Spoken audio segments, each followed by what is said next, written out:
Good evening, and welcome to the St. Petersburg by Night podcasting network. Tonight, we present to you our behind-the-scenes special, After Dark.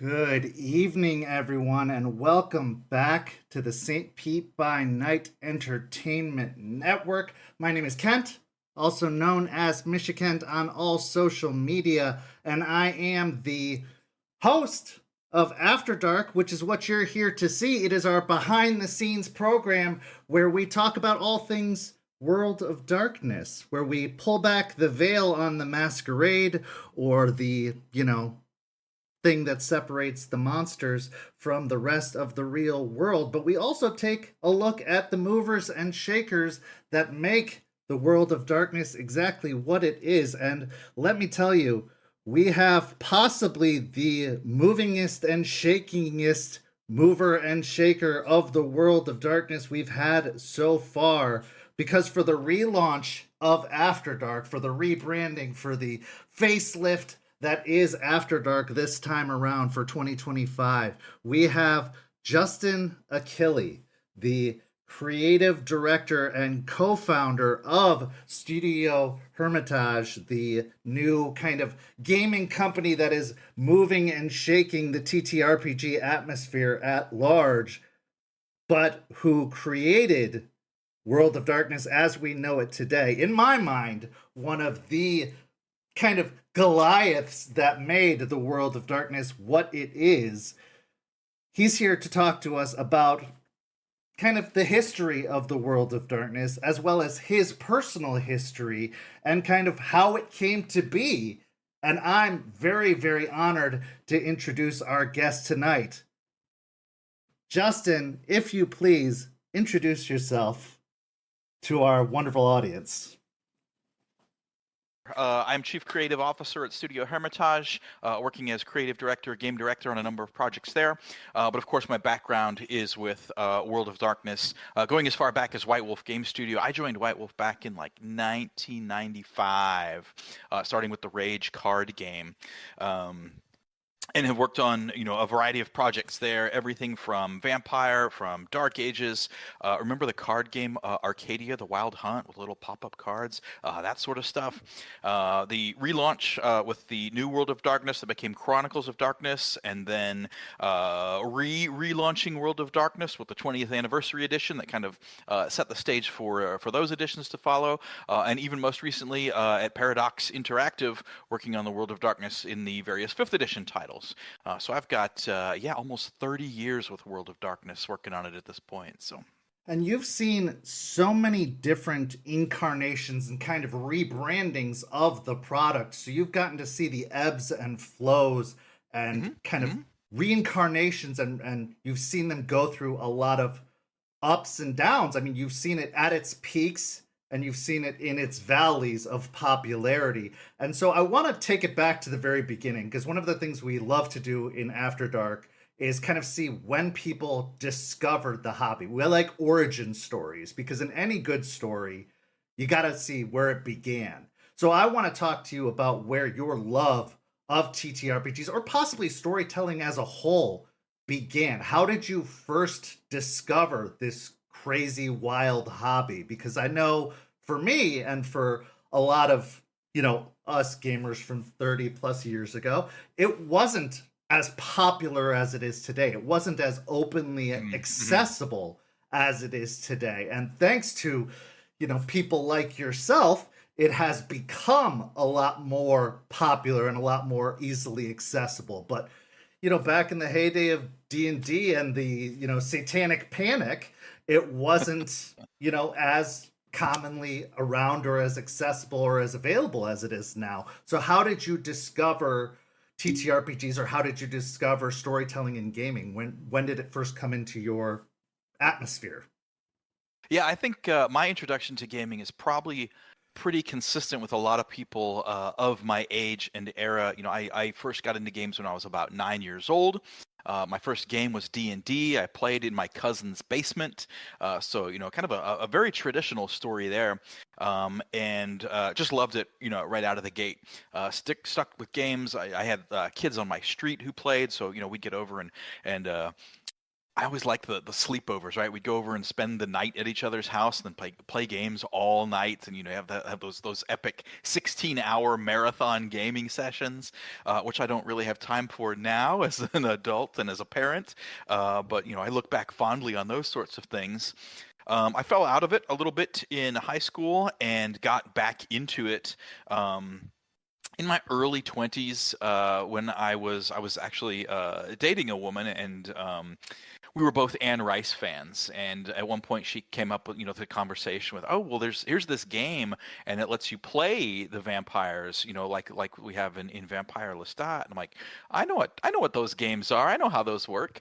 So that was kind of my reintroduction to those, is finding some common ground with the woman I was dating, and then from there, it's been full throttle career in games. She and I both ended up working at White Wolf.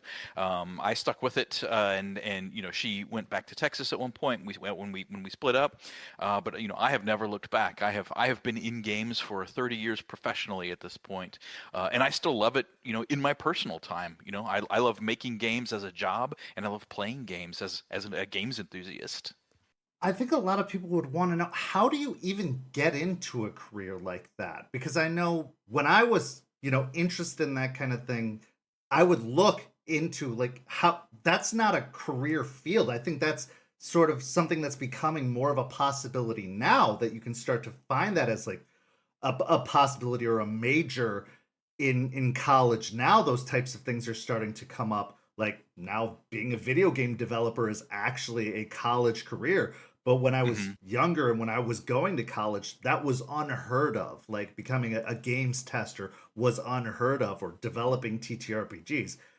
People would laugh you out of the building if you even thought of that. But like, how did you get into that field, having just, it being a hobby at the time, to becoming a profession that you've been into for 30 years now? How did you discover it? How did you get into it? Like, it was a bunch of luck, to be honest. I was at a live action game, and this was when Mike Tinney was running a company called Night Owl. He and Ian Lemke. Ian was the developer of Changeling for a while, of course, but he and Mike before that were working on a live action production company. So I went to one of the games that they were running in Texas. I met Mike there. He had forgotten a pair of socks, so I took him to the department store to buy a pair of socks, and just in conversation there, we talked a little bit about what he was working on. This was about the time that he was starting to move out of Night Owl and live action into the Rage card game. So I was the first employee who was hired specifically to work on the card game. And again, it was absolutely luck, right? It was right place, right time, the right opportunity was open. My background in education is not very substantial, but I had taken writing classes and psychology classes and communications classes. So all the stuff that you need to do to make a game, to communicate, rules to people, all of that stuff was in place, but really the opportunity was hugely fortuitous. And that's often the case in the entertainment industry or in kind of hobby-based industries. It's always a right place, right time, luck-based opportunity. Like if you just happen to be around the right people. For a company, right? For an established company, one of the things that I've really enjoyed watching is the rise of like desktop and indie publishing, where you no longer have to have a full company out there to get your stuff out. You can hire a couple of freelancers to do some art, some writing, and put it together yourself. So really, we're in a golden age right now for games. There is, of course, a power law distribution on those, where a bunch, there's a bunch of games out there one or two of them make all the money, and everything else is fighting for the remaining, I don't know, 5% of the business, right? But there's plenty of time, opportunity to make your game and get it out there. You don't necessarily have to be part of a professional operation. What do you think has changed most about the gaming atmosphere from 30 years ago to now? Like, obviously, opportunities have changed drastically, because 30 years ago, you could probably count the amount of gaming companies on two hands, whereas now there are way more gaming franchises and opportunities out there. There's a lot more independent companies. Self-publishing has become wildly more opportunistic. Obviously people can publish through Amazon. There's opportunities to publish elsewhere. There's a lot more independent gaming companies. There's complete conventions where people are bringing games to conventions. Obviously opportunities are running rampant, but 30 years ago there was White Wolf, there was D&D, there was just a handful of companies that were really making a go of it. And then there were a few that were trying but not really necessarily making it. So what do you think has changed most that has made that opportunity possible? It's not a sexy answer, but like the biggest thing that's changed, in my opinion, is discoverability. The other side of the coin, there's now a ton of games out there, but every game is now fighting for attention among the million other games that are out there. And because, back catalogs don't go away, you're also fighting for attention with everything that has ever existed. And all media is consumable right now. So your game has to be interesting enough that it takes me away from the video games that I've got and the streaming services that I've got and other hobbies and this, that, and the other. So that's, the sheer volume of stuff out there is one of the things that has changed very, very significantly. What is it that drew you to TTRPGs more than, say, video games or all those other interests, especially at the time when video games were really on the rise? Because 30 years ago, when that was the hobby, that was also at the time when video games really were starting to pick up momentum. We did have Nintendo, Super Nintendo was starting to kind of pick up steam. Video gaming was really starting to get into an upward momentum of technology, and everything like that was really starting to take off. So how did TTRPGs really catch your attention enough to make you want to pursue it as a career and as a passion, to the point that it has really become your life's work? The thing that I've always enjoyed most about TTRPGs is they give you this imagination space that you can push the size. You can make it as big or as small as you need it to, right? Your campaign or your chronicle can be world spanning, or it can be just this alley where these two vampires at the other end, rival ends of the alley, are waging this forever vendetta against each other. And when you buy into a video game, you're buying into kind of the constraints of the game logic, and the game is about this. And there's not a game master there who can push the boundaries out as the players want them. And so that, to me, is part of the beauty of TTRPGs, is they are exactly as big as they need to be to satisfy the people who are telling the story there at the table. And it doesn't even have to be a table anymore, right? Like, you can use a virtual tabletop, or you can, play by post, or you can do a solo game, or, a journaling type game where you're building the world, and that's a lot of the gameplay there. I'm a big fan of creative constraint. I like drawing a boundary and saying, the game is about this and the themes are this, and you can focus on this. But then if I'm wrong, or if those change over the course of play, we can always move the borders out a little bit more. And nothing else does it like TTRPGs. Why did you choose TTRPGs over becoming an author? Because I found that there's kind of an opportunity there where it's a crossroads, right? Because when you become an author, you have a lot more creative control. You have this kind of control opportunity to really decide where everything goes. You really do have that control freak mindset of like, I decide, I take the reins. Whereas with TTRPGs, you have to cede a lot more control. And that's what I love about it personally, is I give up control. I like the whole kind of improv mindset of, I don't know what's going to happen. That's what keeps it interesting for me, is I let it go. I let go of that control, and the players really keep me on my toes of keeping it exciting. Whereas with authors, knowing where everything's going to go, I feel like they're very rarely surprised with what their characters are going to do. Now, I might be wrong. I'm not an author, so I can't say for sure. Sometimes they do get surprised, I'm sure, but that's what appeals to me about TTRPGs. But what about for you? Like, do you feel that same kind of feeling as well? I was talking to someone the other day, and we were describing the act of making games. Like, the game designer is not the football player. They're not the athlete. The game designer is the one making the football. And so the beauty that I find in it is that we're making the thing that others use to tell their story. It comes back to interactivity, right? I'm designing for interactivity. I'm designing the thing that I am making is the vessel by which people tell their stories and get together and spend time with their friends. And writing is typically much more focused on, you're talking to one person at the time, your reader, and it's not interactive, right? It's the story that you're telling. And I'm not denigrating writing, fiction writing at all. Of course, like I love reading and I love writing, but they're not what I'm making. I'm making the thing that gets people interacting with each other. And it's even part of how I like to work. Often working at home by myself, the studio, everyone has their own place. We don't have an office. Everyone works out of their home. But like in the evenings, I like to go out and just be around people. I like to be among them. And even if we're not playing a game, right, I'll take a book to the bar, and I'll either get in a conversation, and if a conversation doesn't happen, I'll read. But just that human interaction there is the thing that I find the most fascinating. And another part of what is compelling to me is player psychology, right? Why do players do what they do? Why do people do what they do? And I sort of get to, as a designer, make things that test that, or make things that prove that, or give people the tools to push their own boundaries there, or ask questions of themselves. And so that's really what I see the designer's role as opposed to kind of the fiction writer's role. They're two very different things. What was it that appealed to you more about horror than fantasy at the time? Because you really obviously chose the White Wolf route, chose the World of Darkness Mm-hmm. route, and Mm-hmm.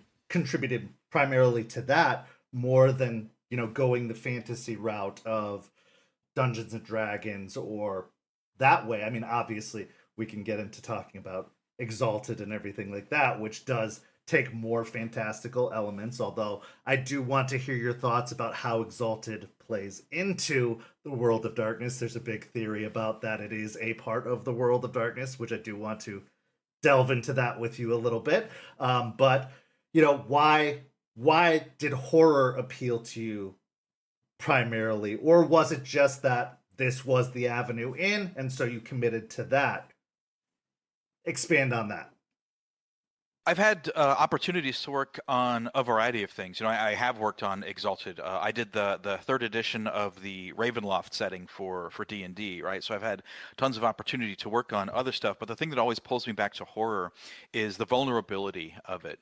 Ultimately, horror is about people who are disadvantaged in a certain situation. In many cases, they are, weaker than, or the prey of, or being made a victim, or something there. And so they test the kind of human limits that we've got. And also, one of the things that I love about horror is that it thrives on what the player doesn't know. And in a lot of cases, when you're playing a game, because you're not describing every last thing exhaustively, the player kind of gets to imagine into those spaces or be spooked by those spaces. Because one example I always go to is the very early Nightmare on Elm Street movies. Like, remember the first one, and you see Freddy Krueger for like 4 minutes total throughout the movie, and in most cases, like, there's just a shadow moving through the background and you get to see the claw. And it's very different from later movies in the series where it's like, daytime and sunlight, and he's out walking down the street and waving at people, and it ceases to be horror. You still know it's the same character, but it's not making you feel the same way. And so the beauty of horror, I think, is in a lot of cases, the answer is not on the character sheet. The answer is what you do in the situation, and it's a situation that has you at significant disadvantage there. And I think that's exciting. I think it's thrilling. I think it's something that's very well suited to interactive media. What do you do now? okay, I swing the fireplace poker at them, as opposed to I charge in with my magic sword, knowing that I'm going to have the victory because I'm the hero. I love fantasy gaming, right? Don't get me wrong. It's just the flavor of it. It stokes a different. I don't have as much draw to the power fantasy that often fantasy gaming assumes. How do you feel about modern horror now versus horror 30 years ago? Because I feel personally modern horror has fallen into a trap of over reliance on jump scares and modern horror tactics that have kind of watered down horror and taken away a lot of the horror elements that I used to love. I don't care for modern horror. I don't care for like the slasher modern horror elements that have fallen that movies have fallen prey to, or a lot of horror elements have fallen prey to. I liked the way you were describing, like the old Friday the 13th, or those movies where you barely saw the monster, or the Mhm. the thriller elements were building up more, and it was less reliance on jump scares or those type, or the over elements of gore or anything like that. So how do you think horror has evolved, and what are your thoughts on modern takes on horror versus takes on horror from 30 years ago, or even longer ago than that? Yeah, I think in many cases, commercial entertainment is always thinking about its audience first. And if you go back into any given genre, when the genre emerges, um, they're not necessarily doing it for the money, right? The Haunted Weekend, where John Polidori's The Vampire was written, and the Frankenstein was Mary Shelley's Frankenstein was written. These were happening because these people were trying to entertain each other in a storytelling environment. It was just them at the house, as opposed to now, when I make a horror movie, it has to not only make its money back, it has to, start a franchise. So, because nobody wants to make a one-off movie. A studio's not going to take that. And so, I mean, anytime art yields to money, those things are going to change, right? I mean, you could even look at it in the context of World of Darkness. For someone who talks about, I like when the answer is not on the character sheet. Well, I did a couple of books about, thaumaturgical powers, right? Because I knew books about powers are gonna sell, and so sometimes you have to make sacrifices to keep the train running, right? We were a publishing company, and we've got to sustain a publishing company, and so the commercial releases sustain the more artistic releases, I suppose, or the more heavily thematic investigations. So, like, as far as that speaks to the current state of horror, a lot of times that's decided by the medium too. Like, I've done a couple of different VR games, and a lot of times VR games rely on jump scares too. Whereas I think the stronger titles lean more into exposing you to and assuming that you are submersed in that reality. I loved the Wraith VR game, right? What a super moody piece of games media there, and it didn't do a lot of ha ha boo, right? It did a lot of, oh, you're dead, right? Right. What's going on here? Who's responsible for it? There's a lot of other mystery that's happening here as well, so it's not just necessarily about you. And even stuff that subverts the expectation. Most recent Nosferatu film, the Dave Eggers one, isn't about the vampire, right? It's the Right. vampire is a manifestation of lust, and it's only there because someone else willed it into being. Absolutely. I mean, that Absolutely. probably doesn't answer your question as No, it overtly does, but there, it but absolutely does. I think you answered it perfectly, because I think that is the truth of it, though, is that sometimes you have to make sacrifices to keep the industry going, right? Like, so you're gonna make those slasher jump scare reliant films because they sell, because people will buy tickets to those, so that the industry can keep running, so that you can make the more artistic decision, the more creative movies for those who are going to be appealed to those, because they might not necessarily sell as well, but they are going to appeal to a certain audience. So you're going to make your franchise movies, the ones that are going to make 6, 7, 8 movies in a row. And obviously that's going to have a hooked in audience who are there to see, Saw 7, Saw 8, Saw 9, Saw Yep. 11, Yep. Saw, And the budgets for them too. Like you don't have to have $250 million to right, make a horror movie, right? right. So I think you did answer the question perfectly, to be completely honest, and it makes sense. Now, talking about the Wraith VR game, I loved the tie-in to Samuel Haight in the video game, which brings me to another question, and I do kind of tie this into your history with World of Darkness.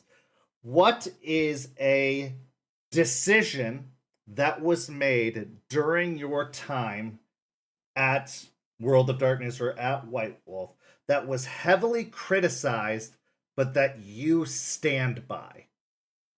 So maybe a decision that you were a part of that like you stood by, but that maybe the audience or the fan base criticized very heavily, but you were Hmm. like, this was the right decision we made at the time for the game. So, for example, maybe ending the game with Gehenna or with, closing down the Masquerade, saying we're moving into Requiem, we're moving into, decided to put an end to that edition and move in. I know I personally didn't care for that because I didn't want to see it end, but all good things come to an end, and sometimes that has to be the case. But what was a decision that you thought was this needed to happen, or this was a story-based decision that we made? People didn't like it, but I stand by it still to this day. If you can think of an example or a few examples. Sure. Yeah. And I mean, let's start with Gehenna there, right? Like for a company that is selling games and positioning their games as storyteller games, a story has a beginning and a middle and an end. And, Gehenna and, the various end scenario games for the different World of Darkness titles, they needed to happen. They needed to show a kind of conclusion there. And from a purely business sense, not super sexy to talk about, but there was a market contraction at the time, and we had been running these games for over a decade at that point, right? Like almost 15 years, and they needed a refresh. And so bringing the story to a conclusion rather than letting them peter out and letting support for it just kind of dry up felt like the better way to do it, right? Here's the end cap. Here's a couple of different scenarios you can do to end it on your own, but a story does need to end. It cannot run infinitely.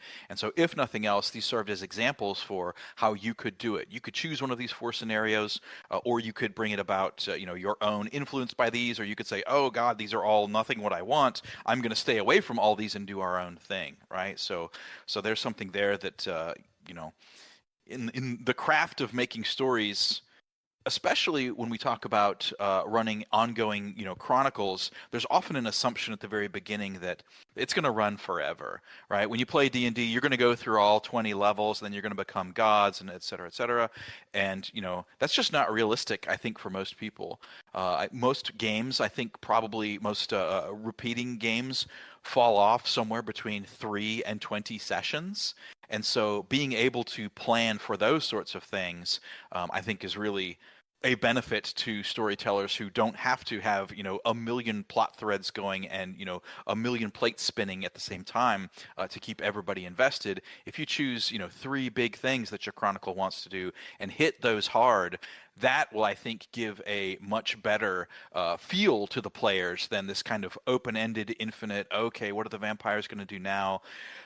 We've already done this, and this. I got to come up with something new. Let the story conclude. And so you see in other media too, where sometimes you fall in love with a Netflix series and it doesn't get its 3rd or 4th season; it just disappears, so it's all left hanging, right? By contrast, you have things like Lost, which was a finite amount of story, but then the studio or the network realized they had a hit, so hey, turn this 3-season story into 8 seasons. And so neither of those is the perfect solution, right? When you've got a gaming group, since it's just you, since there's not a huge amount of business that needs to be taken care of there, make it exactly as big as it needs to be. And so that's what I think the Gehenna games, or the end scenarios, kind of illustrated to people, is like you can bring these to a close. One of So my that's one. one of my favorite examples that I love to bring up to people, and it is a television example that is absolutely going to date me, is Babylon 5 as a television show. J. Michael Straczynski went to a network and is like, I have 5 seasons of a television show, and this is all I'm going to do. And he presented it to them and was like, this is the show. They tried to cut it off at 4. He summed it up in 4. Then they asked him for a 5th, and the 5th was not great. But like, you're right. Like, if you present a package and say, this is all there's going to be, then it's going to be perfect. But people do have this expectation of endless, and nothing lasts forever. And I think that, especially with World of Darkness, everything has been presented as this is going to end. Like, there is a Armageddon coming. There is almost every story is staving off this finite, this end game. There's this apocalypse. There's this Gehenna. There's this horrible thing coming.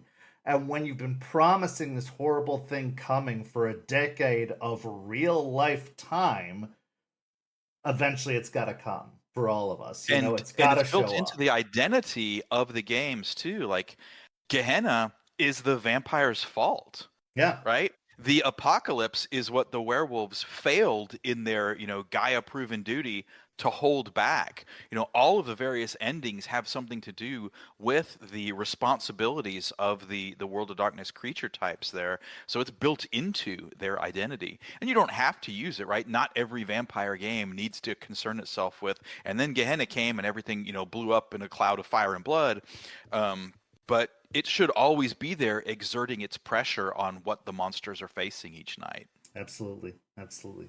Is there a decision that was made that you still disagree with, that you had to, like, I'm sure there were a few, but is there a decision that, like, you don't necessarily agree with them still having done, or that you fight to this day having agreed with? Like, maybe the 5th edition's ever being made, that they decided to try and revive the canon after everything had been wrapped up.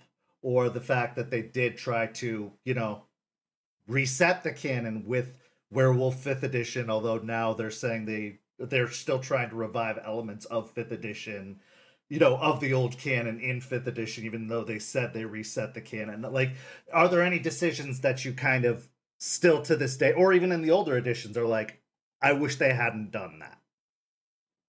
One of the ones for me going back to the White Wolf era was each developer had a huge amount of autonomy. And in my opinion, too much. Everyone kind of did their own thing, and they became these auteur expressions of the game. And so you get, these great visionary-led games, but some people were more interested in crossover than others. And I was always one of the anti-crossover group, and probably, the most hardline about that. And I think the World of Darkness works best when there's kind of this truth, this unknowable truth, and every one of the monster types is sort of a lens looking into it. And so, for vampires are just, they're dead bodies, right? They're undead. They're just meat. And so vampires don't have any business running around in the Umbra or dealing with spirits or this, that, and the other, right? You are a walking corpse that sustains itself on the blood of the living, and that's your focus. So, things like, I loved the tone of Dirty Secrets of the Black Hand, but I didn't like the, kind of deep Umbra secret fortresses, and all of that kind of got a little too fantastical for me. And so with the 5th edition works, what I tried to do is go back to that, right? Is to break those down, and everything exists in its own category. And even while I was working on Vampire in the 5th edition, trying to pull out some of the earlier 5th edition stuff that made it into print. Things like Oblivion powers that let you bind ghosts and go into the Umbra and create fetters and that sort of stuff. I wanted to get rid of all of that and focus on quintessentially, what made vampires vampires. And same for 5th edition for Werewolf. we pared back a lot on what the Umbra was. The Umbra is huge and vast and unknowable and scary, which is a contrast to earlier editions, which had it more focused on a place that werewolves frequently went, and was tied to their legendary and a sense of wonder. And for the fifth edition, moving them more into like harder horror, that was why you've lost the apocalypse, right? It's not a post-apocalypse game, but it's a mid-apocalypse. It's going on and it's happening, and every day you see the corpse of Gaia. You see this, your charge, your responsibility decaying ever more and falling ever more apart. And so you are a monster, and so the small victories that you can win in that, the little victories become more important than kind of the earlier edition themes, which were focused more on the legendary and the spiritual wonder of it all. And I'm not saying those early editions were wrong. Certainly not. They have spoken to a lot of people. But for me, it always comes back to the very hard horror.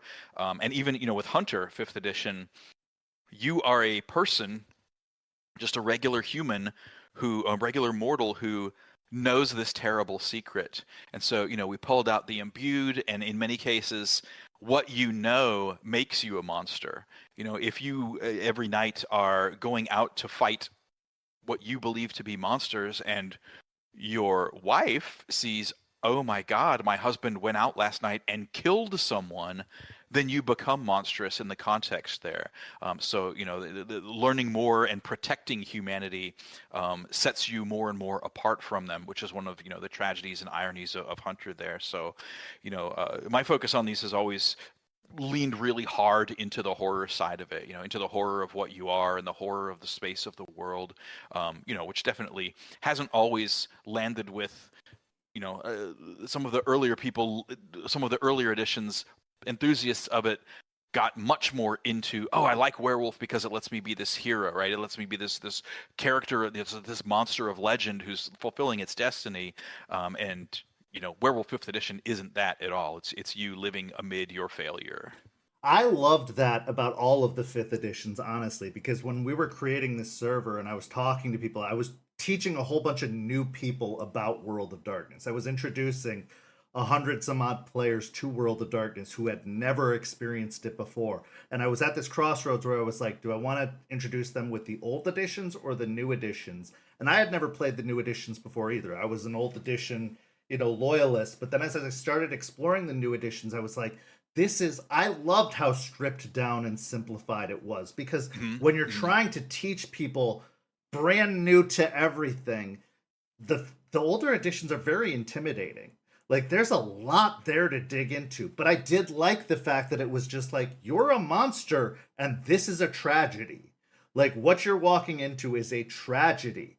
The story of Vampire, the story of Hunter, the story of Werewolf, all of these stories, all of these World of Darkness stories are tragedies. You are staving off tragedy as long as you can, but it's going to end tragically. You're probably making other tragedies along the way, right? 100%. You are someone's killer in Vampire or Werewolf, and for Vampire, we used to call it the wall of green marble, right? As you're bringing in new players, and they see 120 books all with that same trade dress. I'm like, I need to read all of this to play. No, I can't do it. And so, that's where a lot of the 5th edition focus was on the acquisition audience, the new players getting into it, the new generation of players. And so, I think they're definitely longtime players feel that maybe the game has left them behind or isn't speaking to them as strongly anymore. But a lot of it, I think, comes back to nothing can ever make you feel like you felt that first time when you discovered it. The first time you jumped into the pool, you remember that. The first time you were submersed in the horror of the World of Darkness, that's what it is. And nothing can make you feel like that again. Absolutely. And that's the same thing with anything. Like, the first time you watched a Spider-Man movie, how are you going to feel when they, reboot the Spider-Man franchise? Or the first time you watch Star Wars, going back and watching the original Star Wars movies, I'm starting to see that they don't necessarily hold up as well as I thought they did. Like, they aren't as good as I originally thought they were, as I did when I was a kid. You know what I mean? Like, it's kind of one of those things. you got to think about it But again. you've lived your whole life But I in live between my them too, so you're looking at them yeah. through your lens of lived experience. And, Exactly. I want to get into some of our community questions because we got so many community Sure. questions. But before I do that, I want to mention that we are doing some giveaways tonight. And first of those giveaways that we are doing, we have a custom dice set that we are giving away from Ember Fox Dice, one of our partnered vendors. Those dice that you see on the screen right now are being given away tonight. Allie made those dice by hand. She delivered them to me at KindredCon by hand. Those can be yours tonight by putting in the hashtag Justin in the chat. You could be in the running to get that set of dice shipped to you if you are in the US, because shipping has gotten a little bit wonky. The Postal Service has gotten a little bit wonky with the state of the world right now. So if you're in the US, you could be in the running to win those dice by just putting in the hashtag Justin in the chat throughout the night tonight. You could get those dice. But also, if you put in the hashtag Justin, you could be in the running to win this Discipline deck, which is by the World of Darkness product people. This is 5th edition, but it's the Discipline deck. It has the Blood Sorcery cards. It has all the disciplines. It's got everything from Player's Guide and everything before. I've used these. These cards are actually pretty nice. When you make your characters, it's nice. It has all the rules for your different disciplines and everything on them. I will ship this out to a winner just because of our amazing guests tonight. I've saved a deck of these to give away to a lucky winner tonight. So put in the hashtag Justin tonight, and one of you will win this Discipline deck and have it shipped out to you. So I want to get into some of these community questions. One question is, this comes from Nikki. What clan do you connect with most from Vampire the Masquerade? I've always loved the Ventrue. I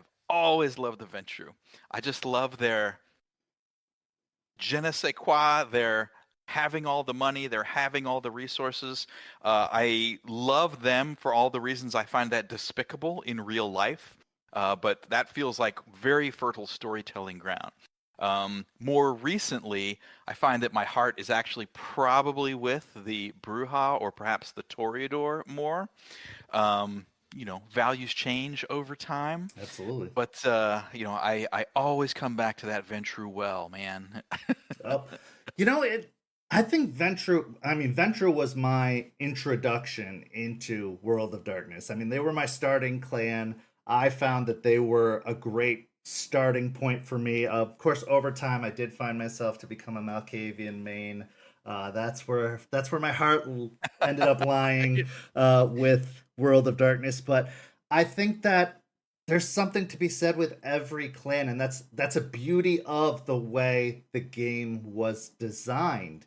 Is that I think it's a storytelling tactic. Is that you took the elements of personality and put them in all of the clans so that there's something that can be connected to with each clan that appeals to all of us in some small way. But the Ventrue are so perfect as antagonists. They're so perfect as party leaders, driving elements of story as plot. They're great princes, they're great barons, you need a good Ventrue in any story.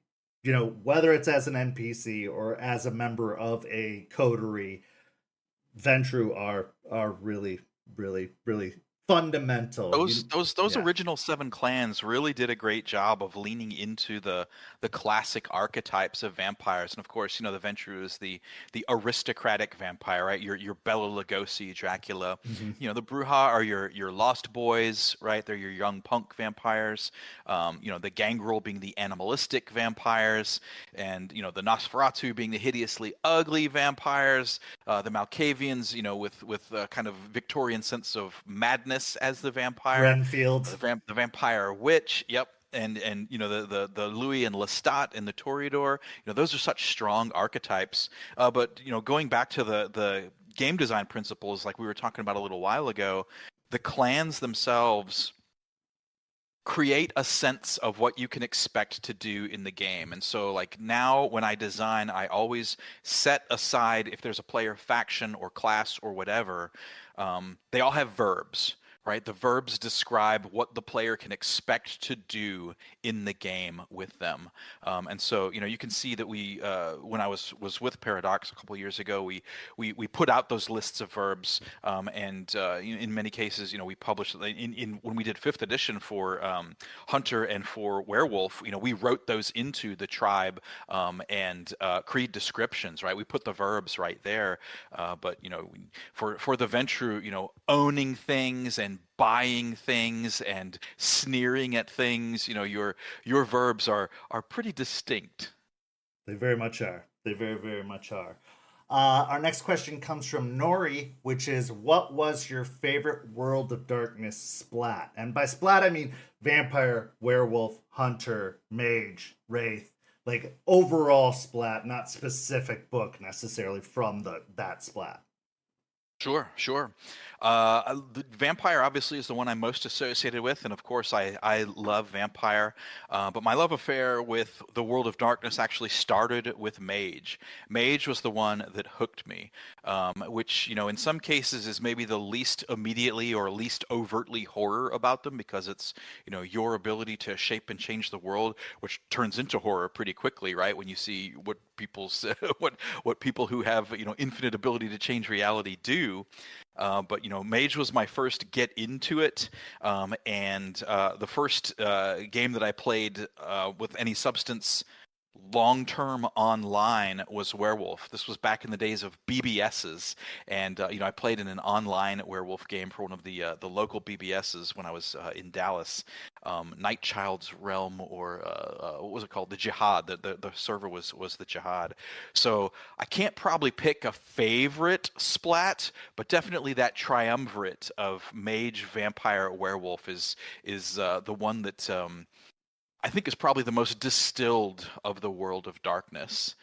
There's a ton of great, I don't mean to give anything short shrift, right? Wraith is absolutely wonderful. You can't have horror without ghosts. And Changeling being a sense of, what's lost, or, a sense of tragedy and what's being left behind. You can see the cat creeping around. But definitely those top three for me are Vampire, Werewolf, Mage. I kind of want to sidetrack here away from the community questions for a second. If you were still in the workings with them, what would you be pushing them to put out next? Right now, with Werewolf having been the latest release, what would you be pushing them to put out next? Because they did put out Vampire, then sidetracked to Hunter, which was a surprise to, I think, a lot of us. Mm-hmm. But then followed it up with Werewolf, which obviously was a smart choice. I mean, go for, a lot of people wanted Werewolf. A lot of people are expecting Mage next, but I think the smart choice would be to again drop a unexpected kind of like sidetrack again, like into Wraith before dropping Mage. Because one of the cool things that I think you guys did with that drop of Hunter is it allowed some testing of mechanics of before dropping Werewolf. Because I've noticed with the 5th editions, all of them seem to be balanced for cross-splat play, which was interesting with 5th edition that didn't exist in the older editions, mechanically speaking. But I think that it was kind of a cool thing that the mechanics have kind of been testing each other as they've moved through the splats. And I'm really nervous about Mage coming out for 5th edition, just because I think Mage is one of those games that could break the entire system if rushed. So I'd like save that one for last, please, just in case it does go horribly, horribly wrong. What would you push them to release next if you were still part of that whole project? Yeah, I would do Mage next. I really? think that, okay. as we had been working on ideas for the full World of Darkness the whole time, and I think the time is right for Mage. I think a reworking of Mage to the same extent that it gets reworked like Werewolf did. I wouldn't go back to the previous incarnations and kind of carry it on. The world we have right now is very ready for people who can change reality at their whim. We've got the horror setting already, right? Now we just need to introduce characters to it. So if I were to go back and do it all over, I would probably do vampire, then hunter, then mage, then werewolf. Okay. But the reason hunter came in there were business reasons. There was a specific decision not to do werewolf second, and instead to say, one of the things that I think Hunter does really well is introduces new players to the World of Darkness. You don't have to learn a bunch of disciplines. You don't have to learn clans. You don't have to learn how auspice intersects with gifts, and which is different from how tribes intersect with gifts. You don't have to learn spheres. Instead, you get to see, here is a world. Monsters exist in it. These secrets exist in it. Now what? What do you do about it? You have learned this. Not everyone else knows about it. What do you do with this knowledge? Along those lines, it takes the other vampire or the other monster types and does not do the expected thing with them. Like if you look in the Hunter book, it's got some vampires in there, like one of them turns into fire and can't be burned, right? And usually vampires fire is a bane of vampires. So it's looking at these monsters through eyes that aren't the same as the game delivers. You can look at Padfoot and Splinterfang, the werewolves in the Hunter core book, and say, okay, well, it's kind of like this, but it should not fit one-to-one because the Garou of Werewolf the Apocalypse are not the werewolves of Hunter the Reckoning. Right. And that's also one of the things that I think is important for Hunter to do is not have a kind of generic set of powers. It's not a la carte takeout menu of, stick this on it and stick this on it and stick this on it. Like all the monsters are bespoke. Everything is designed to create a specific theme, to create a specific, response in the players. And so when you boil that down into, just pulling this feature from this book, pulling this feature from this book as they're already written, you lose a little bit because you're taking those things as true instead of telling a story about a different type of creature that intersects with them. Very muddled answer there for Mage should be next, but there's a reason for every decision to be made. No, I was actually thrilled to see Hunter come next. I was really, really happy with that decision for Hunter to be dropped second because one, I think business-wise it totally made sense with the popularity of Supernatural, with the idea that it was introducing a new audience to World of Darkness. We were introducing a new group of people, and to bring in something complicated like Werewolf, like Mage, like something that has so much lore and so much intense things to learn, so much to look back up. Whereas Hunter, you didn't have to know really anything, to be honest. Your ignorance is the feature in exactly. Hunter, right? You could just walk right in and be like, I'm hunting monsters, baby, let's go. That's all you had to know. And you could walk into World of Darkness and you could enjoy the game, you could learn the mechanics, and again, the mechanics do transition, so you could use Hunter as an entry point and then be like, okay, I enjoyed playing the Monster Hunter, now let me try to be the monster. And you could transition into Vampire, or you could transition into Werewolf as it came out later. And you could try your hand at another game using Hunter as your entry point. And I liked that about that Hunter already being out there and available. Whereas in the older editions, Hunter was very overwhelming, and although I know it was some people's favorite game, I think it was also a lot of a very ignored game. It wasn't necessarily a very popular game amongst a lot of the purists. That depends on how you came into editions. it. Yeah. In fact, we did some demographic research while I was at Paradox, and Hunter has as much recognition as Vampire the Masquerade does. Really? specifically because there was a set of Hunter video games The video that games, yeah. many people learned about the World of Darkness through, as opposed to coming into it through the TTRPGs first. That's true. Actually, a lot of people I've talked to discovered World of Darkness because of the video games. So that is true. That is true.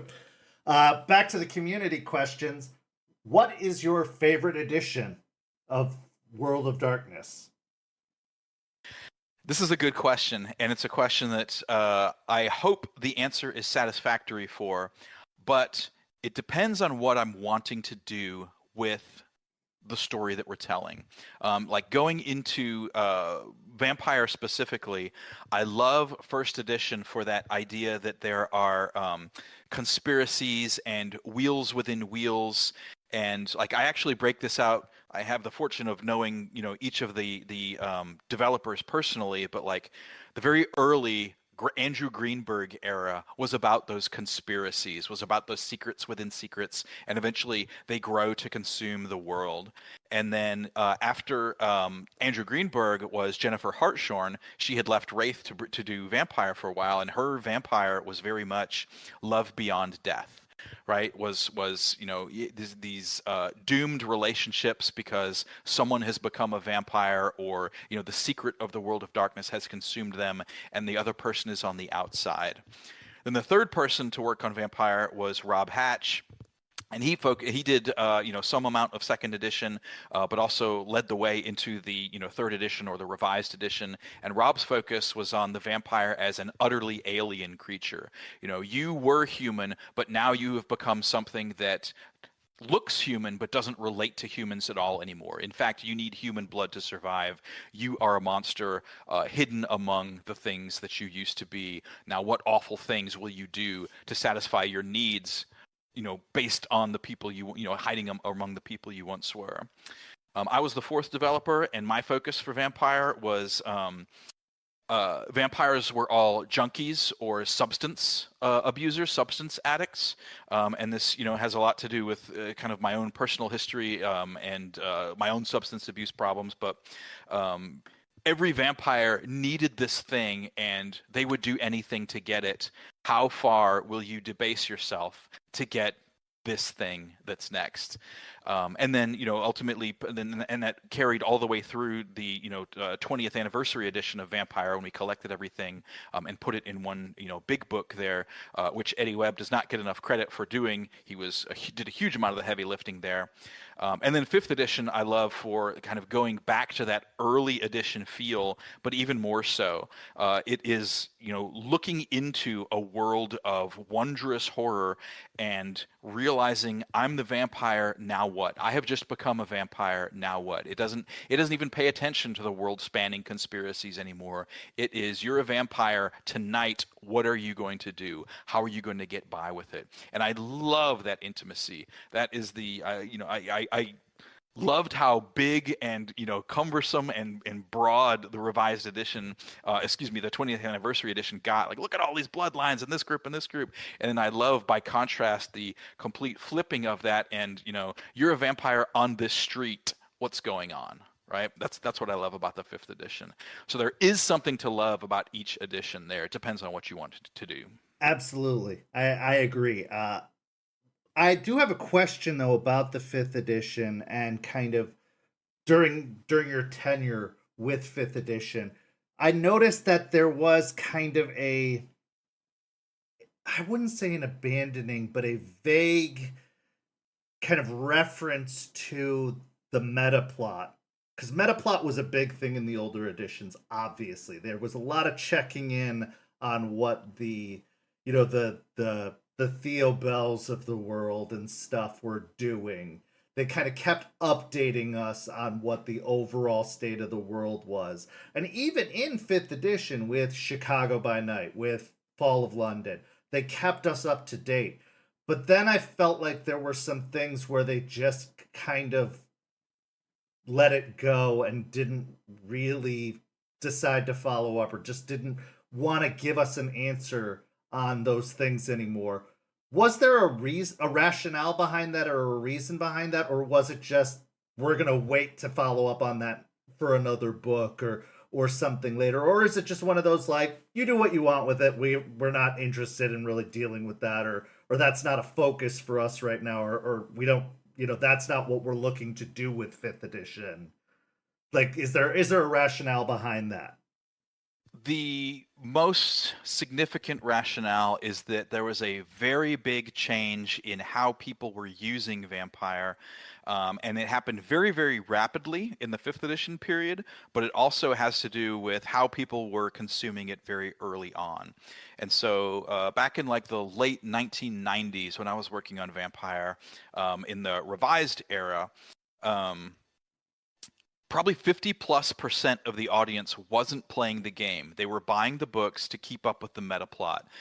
We were printing so many books, again, because we were a publishing company, we needed to print books to stay alive, that these books became almost periodicals. They became almost like this monthly installment of what's going on now, or where are we shining the light now?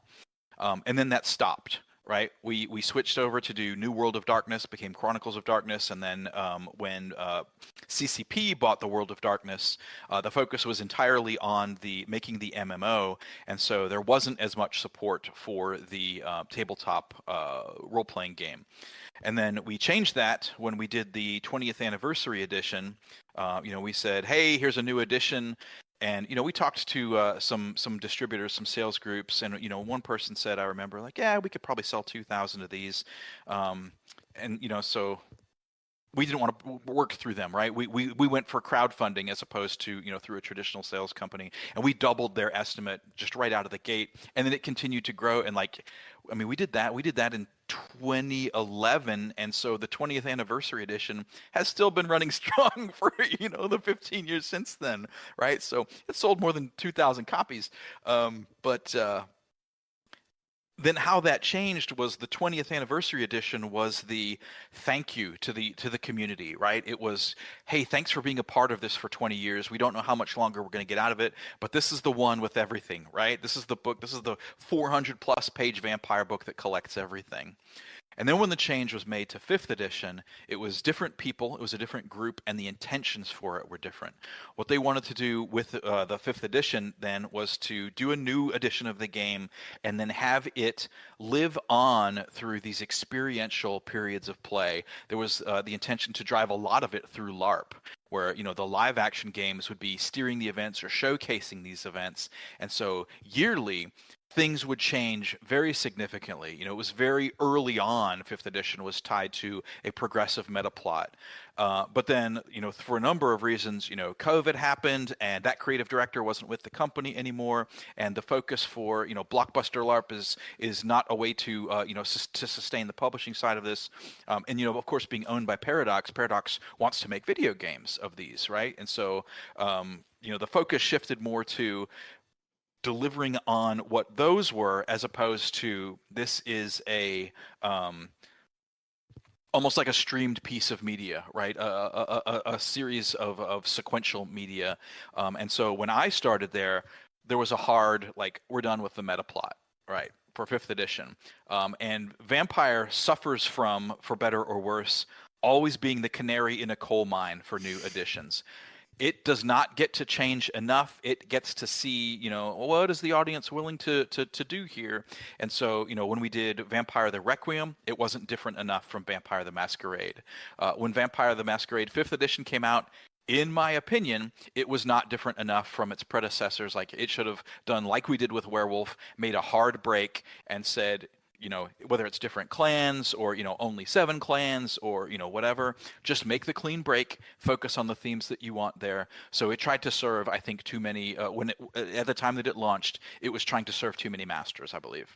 I couldn't agree more, honestly. Like, it felt like there were too many kind of disagreements happening at a time, because when they released the original 5th edition book, it seemed like that was the direction they were going. They were like, we were going to do the core clans, but then they released the supplement with the other clans, and it felt like there were just too many grabs of different directions of, like, they couldn't decide what they wanted to do. and then it felt kind And of it was because different people were handling it as well. yeah. And I say that about Vampire, and I'm not saying anybody did bad work No, at no, all, no, right? no, I'm not saying that at all. no. For example, at one point, almost all of the World of Darkness stuff was being done by Onyx Path, and Onyx Path at that point was not Paradox, and so it was developing this in a direction that was different from what Paradox's business objectives were. And so, you've got then the owner of the IP saying, "Here's what this is about. We're making these games," and then the person, the group that is publishing the material that is most quickly making its way to the audience, that is, not always in alignment there. So you get, a little bit of creative. It feels like it's going in different directions. Yeah, no, I know several people in the community. Cult of the Blood Gods is one of their favorite book, and that's an Onyx Path book. So yeah, a lot of people absolutely love those, stuff that came from Onyx Path. But that absolutely makes sense, that it was kind of like a lot of different cooks in the kitchen were trying to make their vision work, and it just was too many clashing visions and too many different paths going different ways. But that makes sense as to why the meta plot kind of got lost in the shuffle, because I felt like there was a lot of stuff being set up with the Camarilla book that got released, with the Sabbat book that got released, with the Anarch book that got released, but that was just threads. It was just these loose threads that didn't really answer a bunch of questions that were posed and didn't tie up loose ends that were being left out there. It's not the role of the game it's not the role of the printed material to answer those questions. Right. I think is one of the biggest changes over the course of editions there. Yeah. When a company prints a book and says, "Oh, well, the answer to this conspiracy is X," well, then all of a sudden that invalidates your chronicle if you're playing. True. That closes it off. So the job of a good supplement is to ask more questions. And so when Sabbat is a contentious book, surely, right? Sabbat used to be playable and no longer is, but it sets up a huge amount of conflict and then absolutely refuses to resolve the conflict, because those conflicts are what the players' stories are about. Right. And so, when Werewolf says, "Hey, the apocalypse is happening. Now, what do you do about it?" You're no longer fighting it back. You are, you're behind enemy lines now, and it's not going to resolve any of those things. That's the job of the players, is to tell the stories. Absolutely, and I do love that about it. I think that it's the old mindset is confused now, because, like you said. I'm from the day of, we were waiting for the periodical. We were waiting for the updates, and now we're being told no more updates are coming. And it's like, well, what? And I don't know if that's true in the future, right? Like Paradox Right. is now hiring a new creative director, and what I'm saying here may no longer be true. For sure. The next set of books may do these things, but for my tenure, for the 5th editions, they specifically were paring back on everything not everything, on certain things that had been done previously, because it no longer had to sustain the publishing company. We did not have to churn out 10 books per line per year. We got to release the specific conceptual focused books that we wanted to, and working with Renegade, and Renegade would send us pitches like, "Hey, here's a dozen books," and we would say, "Yep, these 4 are great. Let's run with these and see where these go." Right, absolutely. So, quick Werewolf question. What are your thoughts on Werewolf 5th edition versus previous editions? So, 5th edition, when it was originally posed, it was, we are cutting off the canon, we're restarting. Like you were saying, you kind of wanted it to be a reset, and it was. What are your thoughts on the 5th edition versus the previous editions? Now, I actually did appreciate, as I never really got into the older editions. I was a Vampire, through and through. Vampire was my game. But since starting this server, I wanted to introduce everyone to everything. I had to kind of learn Werewolf. So I was like, oh, I don't have to go back and learn everything. Great. I can start fresh like everybody else. So I started learning Werewolf. I really appreciated the fact that it was a reset. So I love 5th edition Werewolf. But what are your thoughts on the 5th edition Werewolf versus the previous editions? St. Petersburg by Night is brought to you through collaboration with our partnered vendors, Wolfpack Dice, Ember Fox Dice, Dragon Ink Dice, Barra the Bard, Champs Tramps, Panchi Artista, and Chromatic Creations. Links to our partnered vendors, as well as our Twitch and YouTube channels, can be found on our website, stpetebynight.com. The official theme song for St. Petersburg by Night is Vampire by Faith and Failure. You can find them at faithandfailure.com. You can follow SPBN on all socials with the hashtag StPeteByNight. If you wish to support our program, you can do so at ko-fi.com/StPeteByNight to help keep the stories rolling. Yeah, one of the things that I think Werewolf has always had difficulty with is that, unlike the others in that big three, there are iconic subtypes of vampires. There are iconic subtypes of, what does your magic do? What is your worldview? So you've got witches or techno wizardry or, a variety of different, how does magic work? And Werewolf doesn't have that kind of folklore attached to it. In a lot of cases, werewolves are, people who are cursed by the devil or, seventh son of a seventh son, but there's not this iconic type of werewolf. And so Werewolf had immediately to sell its fantasy, which is really complex, but doesn't get to rely on a lot of the assumptions that people make about it, right? So in Werewolf, you are a spiritual warrior, and the world is a living spirit, or now a dying spirit, and you are caught halfway in between these things, and you are able to make your own legend, and how you perceive these things, it bites off a lot, I guess, no pun intended for werewolves biting. But what I wanted to do with Werewolf in the 5th edition was take that back to as concise an expression as possible. What is Werewolf about? You are a halfway, but you are a beast that is part wolf and part man and part spirit and part physical. So you're kind of in the middle of these axes, and the thing that you are built to do is stand against this kind of consumer corruption, right? The world is a finite place, but the people occupying the world want to just take and take and take and take, and you are standing against that, and that's what makes you the monster. And so, for my opinion on, I think the focus for Werewolf 5th edition is very focused, right? It's very concise, it's very precise, and it is much less so. And, we even take away one of the axes that you're making the characters on because breed is no longer important, right? Absolutely.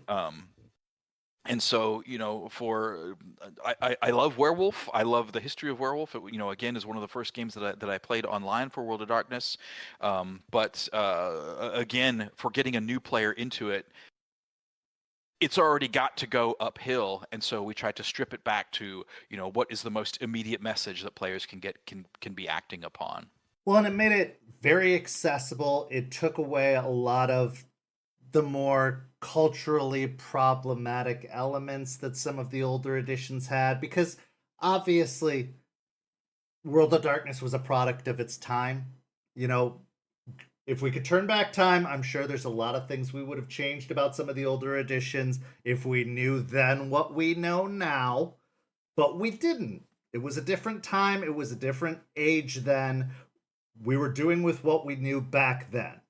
We're here now. You're doing what you know now, and I like what you did with Werewolf. I like what you're doing with Vampire. I like the way we are modernizing the material, and we're not trying to say, no, we were right then, we're going to be right now, and, forget what the world is changing. We're going to be stubborn about it. No, we're going to adapt so that people can still feel comfortable with the material. We're not going to be stubborn about it because we're diehards or anything like that. No, we're going to make it accessible, and we're going to still be, we're going to be conscientious about societal, things.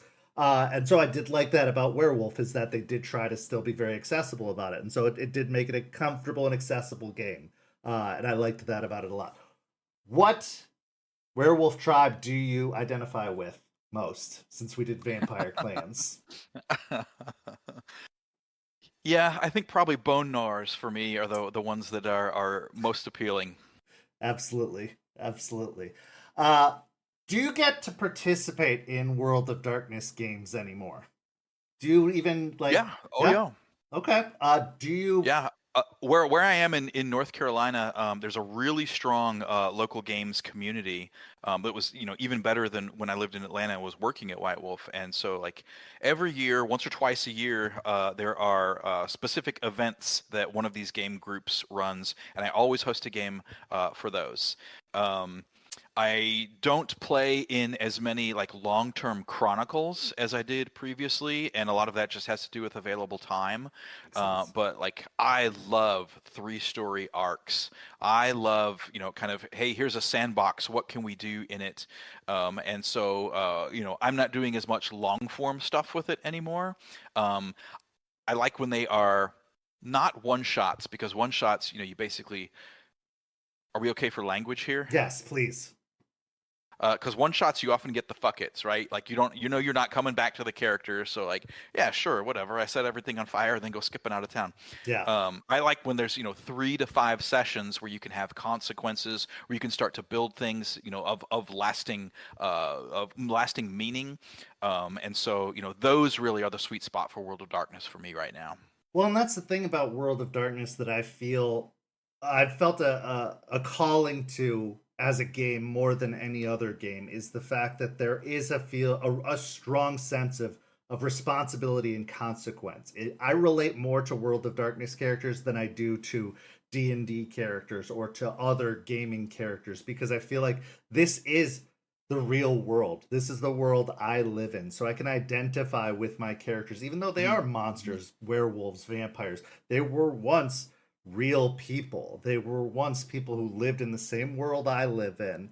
And so they know they had family, they had friends. They are affecting the same world I live in. And so I try to think with the same sense of consequence that I have in my everyday life.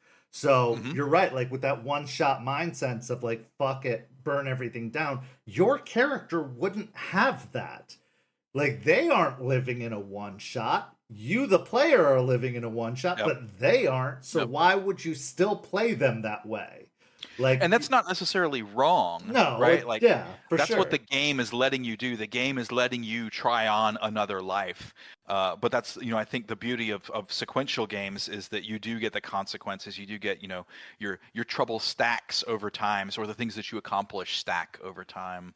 Right. And I think that World of Darkness personally should not be played as one shots. Like as a system, I don't think World of Darkness is built for one shots personally. I think as a system it should be at least a 3-session arc. But that's a personal preference thing. Just because of the sense of consequences and morality and everything having to deal with that. Yep. Do you prefer to storytell or do you prefer to be a player? Both. Storytelling, part of what has always drawn me to this is the world building, right? I like setting up the diorama and then turning players loose in it.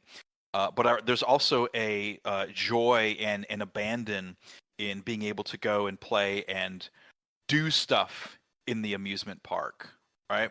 And to be able to play and to take part in, as opposed to always feeling like there's a managerial aspect to being a storyteller, and sometimes you don't want to do that. No. I get that. But I also have I've always fallen into the storyteller role. Like I've enjoyed being a player, but I'm definitely the definition of a forever ST. Like I just always find myself falling into that position because I like entertaining people. Like I find myself always wanting to provide fun rather than seek my own personal fun. And I love like creating an atmosphere. I don't want to hyper focus on a single character. I want to play multiple characters, and maybe that's ADHD.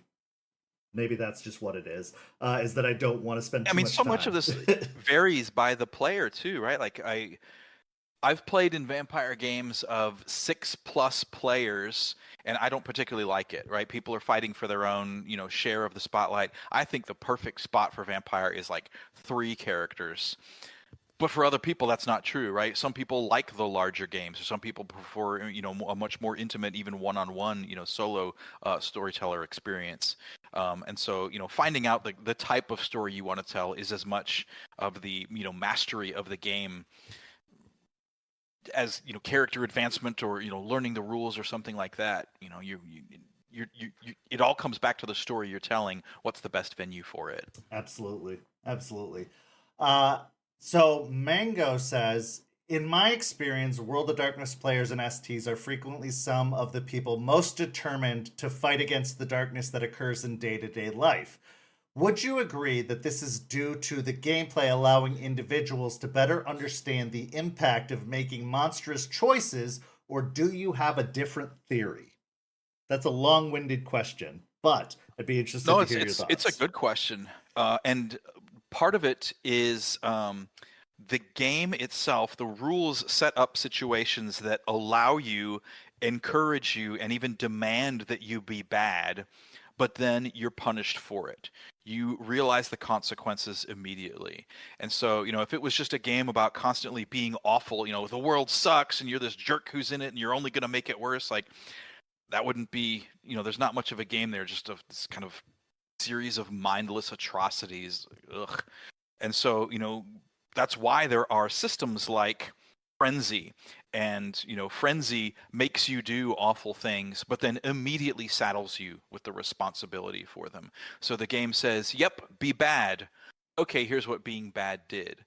So, you kind of get the catharsis of, that moment of, Werewolf is the same, right? When you frenzy or when you go Krenos and lose control, the monster comes out. And that's why these are games about being a monster. But then the game systems that make the consequences for those a real part of the story are absolutely critical there. And so, for some players who are seeking escapism from, whatever unpleasantness they find in the world, they can have that and also feel like they are being, protected by the systems or shown that, the game is not encouraging you to just do awful things for awful things' sake, right? I mean, at the heart of them, they're all operating against power or a status quo, right? The world is inherently malignant, and your society is probably malignant too, right? If you're vampires, all of you are parasites. You may think of yourself as predators. Is that true? Okay, let's philosophically argue it. But you've got this awful power structure in the form of the Camarilla, and you have this awful cult in the form of the Sabbat, and you have this very flawed, more modern take on all of these systems are unjust. Let's do something different for the Anarchs, but are what the Anarchs doing any better? Maybe, but maybe not. What's really what is a baron but an Anarch prince? And you still get all of the injustices there. And so the game's settings and systems make all of this, realize all of this fight against the darkness. Yeah, I was going to say if it wasn't a fight against the darkness, there wouldn't be humanity. Their definition of anarchy doesn't sound like anarchy to me, but that's a debate. And even that is a borrowed term, right? Right. It grows out of autarchus too. Like, they are anarchs because who says they're anarchs? Well, the prince, and the prince, that it's a prince propaganda to make them seem like rabble. That's true. That's true. If you had the absolute power to change one thing about each World of Darkness 5 line, what would it be and why? So I'm trying to guess that what they mean is each bloodline, I'm guessing, or each clan? If you had I think it's probably game line, right? It's probably game vampire, line. Okay. Hunter, Yeah, werewolf. absolutely. Yeah, each product line. For a vampire, I would go back and make the clean break for 5th edition. Okay. Right? I would go back and say, be your own thing. Don't carry over anything from the past that you don't necessarily need to do. That's why we did it with werewolf. Let's see. For Hunter, I don't know what I would change about Hunter. It's intended to be a little bit more rules light, so there's when we were working on the different games, the way some of the chronicle tenets and touchstones and things like that. I wanted those to be present in every game, but work different for every game. And I think the chronicle tenets probably need a little bit more refinement in Hunter because they don't quite work with the same degree of consequence that they work in Vampire and Werewolf. And then I think in Werewolf, if I were to go back and do something different there, yeah, I think that one, it probably goes back to the tribes on that one because, the werewolf doesn't have those same degree of archetypes that, vampire and mage does, or even hunter does. The creeds are I think, pretty bold and on target there, but, there's maybe some more refinement or identity maybe that would go into the tribes. I think the auspices are spot on. Absolutely. Right? And that's something that came over almost perfectly, almost one-to-one from previous editions, because those are right on there. But I think the tribes need a little more identity. I could see that. I could definitely see that. But I think Hunter, honestly, of the resets, I think Hunter really did hit the nail on the head. Like, I think what you guys did with Hunter, of the resets for 5th edition, I felt like that one really came through clean, clear, straightforward, and out the gate accomplished what you were setting out to do, which was start people out fresh, new into the game. I felt like it hit the ground running, like And it doesn't have the burdens of the other ones, right? It doesn't have the doesn't. It clans, really it doesn't have doesn't. the tribes, it doesn't have the cosmology, right? You're just a person who learns a horrible secret, and that's a pretty straightforward game. No, it was a really, really well designed and developed system, just for people just new to the system. Yeah, I absolutely agree with that. With the varying changes to the mechanical systems over time that were introduced as White Wolf games iterated editions and entered into other genres, like with the Aeonverse and Exalted, were there any particular aspects, mechanically or lore-wise, that you were particularly happy to include or remove as part of the development process? This question comes from Magus. Yeah, Breed, I was really happy to get rid of for Werewolf. Right, that was something that I think was just a relic of a different time, and I think it was well intentioned, but I just don't, I don't think it particularly aged well there. So that was, I think, a good thing to get rid of. I'm still not happy with how combat works, and I think part of it to me too is that I see combat in horror as something that is not as tactical or not as focal as it is in things like fantasy gaming. And one of the ways that I tried to realize this is, when I talk to writers or other creative partners, there's often not a lot of combat proper, but there's a lot of violence. And so, there's not a lot of move and counter move and, here's this action and here's how I react to it. Instead, like, you break the guy's arm, or you shove the person off the roof, or, you hurl them down a flight of stairs. And, like, the violent interactions in World of Darkness, I think, should also themselves be horrific. There's a lot of players who seek combat because the feedbacks in combat are good, right? When you're doing well in combat. When you knock somebody down the stairs, you are winning the combat. But in horror, like, most people spend their actual lives trying to avoid getting their ass kicked, right? And so in horror, all of this should be even spikier, should be, even more horrific, should be even more monstrous. Almost all of these acts of violence should come with moral consequences, or you might acquire stains if you behave certain way, if you behave violently in Vampire. And so I have always wanted more of the terrible immediate thing happens and less of the back and forth of combat. So that's something that I think no edition, I haven't been happy with it. I know there are plenty of players, especially in older edition, like Werewolf was the combat game, right? Werewolf had, it even had Werewolf martial arts, and you would transform in the middle of combat to take advantage of the forms because you had this malleable ability to take wolf form or Krynos form or human form. and like all of that, if I were to go back and redo it, I would take all of that out and instead focus on, yeah, you are a werewolf, and yep, no problem. You bite the guy in half, and his blood is trickling down your throat, and you've satisfied your bloodlust. Let's look at that more than, individual maneuvers, or I get 2 bonus dice when I do this. I actually appreciated in 5th edition Werewolf how the combat system seemed a lot more simplistic than the older editions were. Because I agree with you. Like, I'm not a huge fan of the combat system being used in the storytelling system as a whole for World of Darkness. I actually stay away from combat as much as possible in my storytelling for World of Darkness, and when it does happen, I try to make it as cinematic and brief as possible.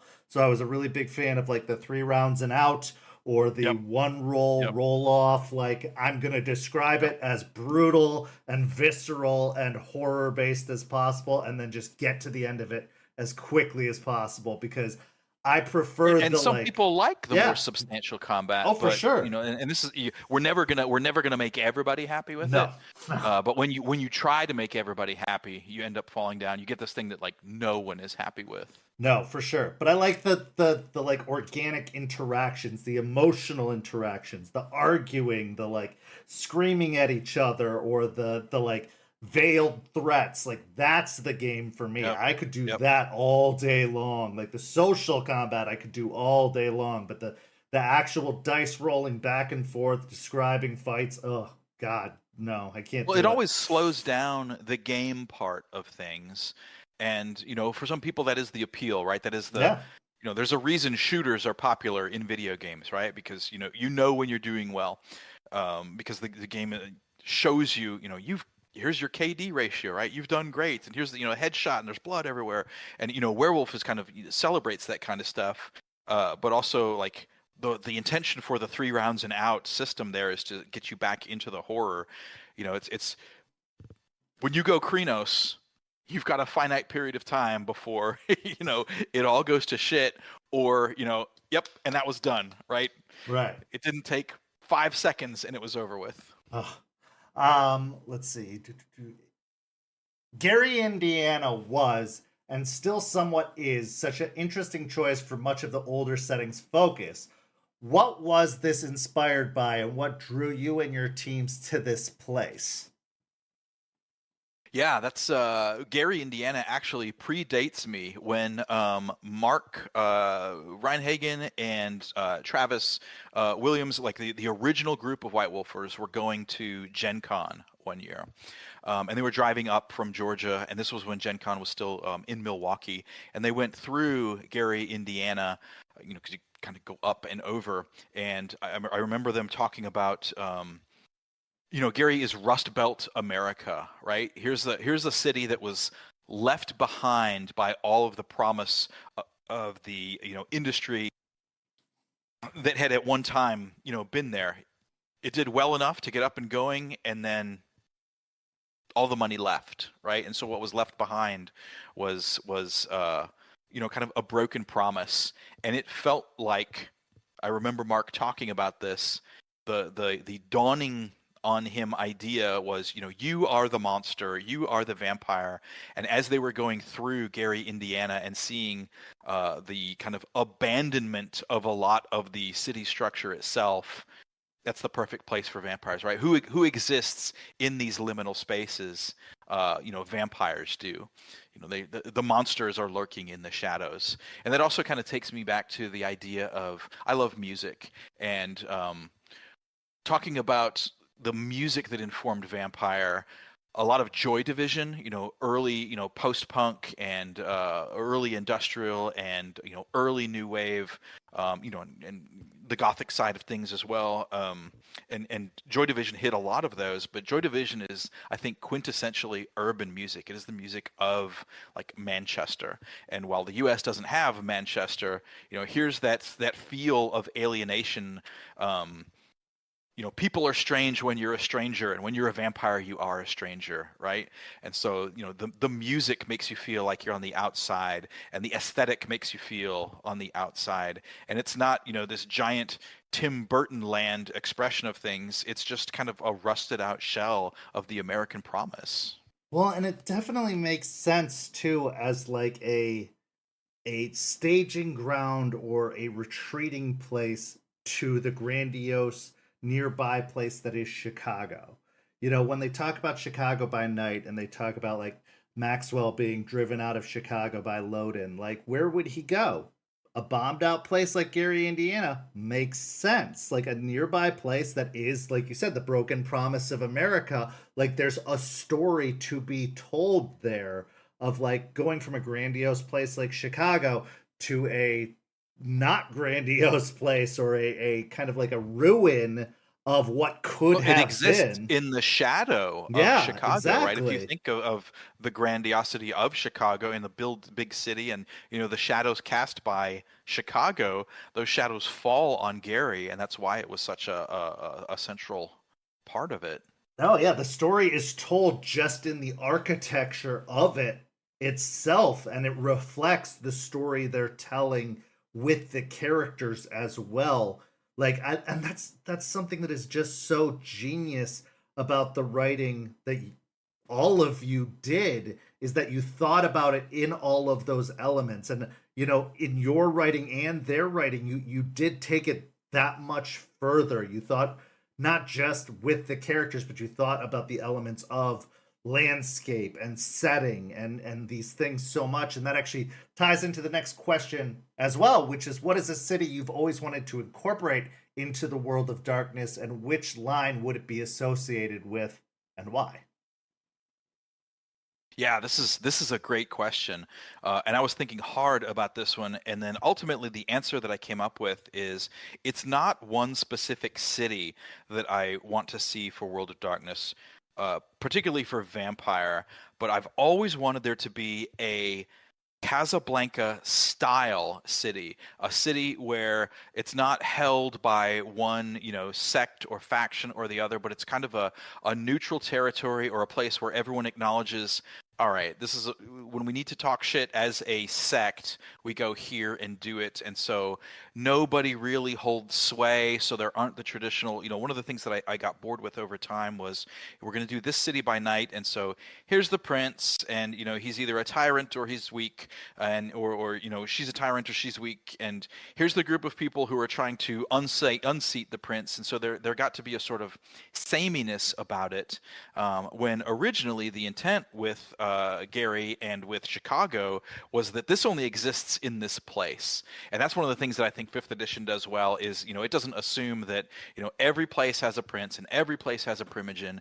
You've got people who claim these titles just because vampires know them, but everyone's kind of doing their own thing. And so I wanted this kind of neutral, contested, no one is ultimately responsible or the ascendant power in it, and that's a place where any given character of any given sect could be, and not immediately like, oh, okay, well, you're Sabat, okay, here comes the blood hunt by default. It's the place where everyone has to go to kind of hash out problems, and then I thought 5th edition was a beautiful place to start doing that, because it's the time when the vampire's second inquisition is happening. So not only do you have to deal with all this vampire bullshit, you have to do it without drawing the heat of these mortal vampire hunter agencies down on top of you, in a time when surveillance is everywhere. And we've got one of the themes of 5th edition across the board for all the different titles is there's fascism is on the rise, right? And that's one of the things that's always coloring the background there. So not only do you have to deal with, these corrosive governments and, these vampire hunting agencies and your own vampiric politics, all of these things are brewing in this kind of cauldron of a city. Doesn't matter what specific city it is, but that's happening in some city. That makes sense. And I do like the idea of breaking that mold, right? Because like that was the mold, that was the standard. The By Night books, it was kind of formulaic. It did become very formulaic of like, if it was a Camarilla city, like you said, there was the prince who was a tyrant, or they were weak and they were being manipulated by somebody else. Or it was a Sabbat city and there was the bishop or the archbishop, and it did become very like paint by numbers, to the point that was being reflected in the chronicles as well. Like, okay, here's your Bishop of Detroit or your Prince of Detroit, Michigan, and here's your, and even to the point that even small towns that had no business of having a prince, but when people would run their games there, they would build it by the paint by numbers formula that they had been taught or had hammered into their heads for so long. Yeah. By Because this, in that first example always anchors it in your mind, right? If you don't know, if one example exists and you don't have three examples of these, things of what they could be, then you just gravitate toward the thing that you have the model for. Right, absolutely. And so having these other options kind of shake up the mold would have been really nice to see, and would be nice to see still. And so I can see the genius of that, or the it would have been nice to see, and still could be nice to see as an option. What historical figures do you associate with each line? Vampire, hunter, werewolf, etc., and why? So we'll just, for expedience sake, can you pick one per line that you might want to say for like one vampire, one werewolf, one hunter, just for expedience sake? No. No. In fact, I don't like when we grab a historical character and make them a vampire or make them a werewolf or something like that. One of the things that I really wanted to emphasize throughout development is that humanity is responsible for itself. There isn't an overarching vampire conspiracy that is steering the world, that is making it this awful place. All of the things that are happening in the world are happening because we have people making those decisions or supporting those decisions or informing or performing those policies. And so all of the World of Darkness creatures exist in the shadows here, and they like to pretend that they're greater than all of that, and they like to pretend that they sway governments and that sort of thing. But ultimately humans are responsible for their own fate, and I think it's I don't like to suggest that historical villains were only that way because they were a vampire. Humanity can account for its own crimes. I actually really can appreciate that. You don't want to pass the buck onto this idea that there was like a monstrous element, that you want humanity to take responsibility for the shitty thing it did. Whereas kind of this, and it did happen a lot with Old World of Darkness, they painted with this brush was, well, the Nazis were Nazis because the Tzimisce were influencing it, or like, this was happening because of whatever, or they had a part in it somehow. Like, no, they were shitty. They were shitty, and it was shitty, and it was bad. Maybe they were being benefited because of this, but no, it was shitty because humans are shitty and capable of shitty things. Like, I think humans are wonderful and are capable of wonderful things, course, but in many cases, like the awfulness rises to the surface, right? Like we are constantly betraying ourselves, and that's one of the core. That's why all of the World of Darkness games assume that the players are agents of change and are there to challenge the status quo. Right? You don't have any World of Darkness games that happen in utopias and how vampires fuck up the utopia, right? You have vampire games that happen in places that have problems, and those problems create these interstices where the vampires can hide and thrive. Yeah, absolutely. One thing I also liked about 5th edition was the biggest danger to the monsters, which was never the case in the older editions, was people. And this was something that you did really, really well in 5th edition, because in the older editions, people were almost like playthings to everything. Like, normal people were just set pieces a lot of the time. But by scaling back and, in a lot of people's minds, nerfing the werewolves and vampires and whatever, which I was fine with, to be completely honest. I felt like it got absurd with some of the 10 dot abilities of like opening the gates of hell if you're a Bali or whatever. Like, my God, it got insane at some points. I kind of like that it became a lot more grounded, a lot more practical with 5th edition, that these powers were reasonable and believable. I like that humans were still a very strong threat, that they could see and hear and process and understand things were a little unusual, and it wasn't just a matter of like, nope, nope, nope, nope, like we can take care of that and make that disappear. No, there are very real consequences to every little thing you do. The chances of getting caught are very real, and very, like, humans are the biggest threat to anything you do. I love that. Like, that was a very cool change with the 5th edition stuff, is that the humans were the biggest danger to everything. And I loved that about it. But yeah, I like that. I like that answer. I really do like that answer of, like, instead of attributing all of these historical figures to the world of darkness, let them be human. Let them be responsible for their own actions. That's a really good answer. What are your thoughts on the common criticisms that fans of older editions of the World of Darkness have tended to levy against 5th edition? Yeah, that one I think goes back to the idea that if you are a long-standing player and a new edition comes out, you are always going to compare the new edition to your preferred edition or the one that came from the time that you got into it. You know, you can't go back home again, right? You cannot have a first time again. And for much of the focus of the 5th edition is that this is many people's introduction to the World of Darkness. When I was at Paradox, and I don't have access to this demographic information anymore, so I don't know if this is true anymore, but the acquisition audience is the biggest audience. There are more new players coming into World of Darkness than there are veteran players continuing to play. And so the games then focus on bringing new people into the World of Darkness, showing them the world, making changes that can allow long-standing players to experience this anew. And so, you know, I get it, man. Like, New Order is my favorite band, and the first 3 albums I think are fantastic, and I don't listen to the new albums, right? Like, my era of discovering that band is with the stuff that I like the most. That doesn't mean I don't want them making music anymore, right? It just means that that's not the music for me. And it's the same with games, right? If you are still playing a game that you've played for a long time, there's no shame in playing the edition you prefer. Yeah, and there's nothing stopping you from playing it. Like, Drive Through RPG, Storyteller's Vault, these things still exist. You can still buy the books, and the beautiful thing is there are people still writing material for those books.